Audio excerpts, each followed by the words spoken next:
La Fondation des Savanes ouest africaines, c'est un fonds fiduciaire capitalisé aujourd'hui à plus de 19 milliards et qui est dédié à la conservation du patrimoine mondial, aujourd'hui le W.Ali Pandjari, qui concerne le Bénin, le Burkina et le Niger.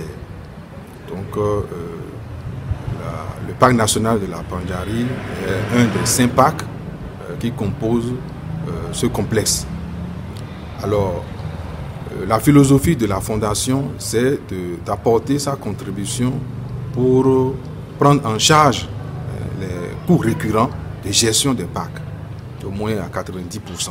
Évidemment, il s'agit des coûts récurrents, il ne s'agit pas de gros investissements.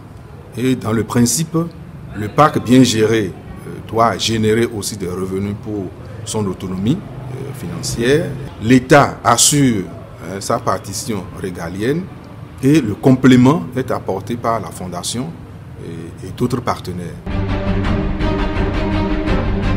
Les subventions que nous accordons annuellement à la Pandjari sont utilisées sur 3 axes principaux. Comme vous voulez savoir ce que nous couvrons, il y a 3 principaux axes. Le premier axe, c'est donc la surveillance. Et qui dit surveillance dit donc les rangers et tout ce qui accompagne leur déploiement sur le terrain, les matériels roulants, consommables et tout. Deuxième axe sont les infrastructures. Ici, il s'agit des pistes essentiellement. Il faut avoir de bonnes pistes pour circuler, à des fins de conservation et aussi à des fins touristiques.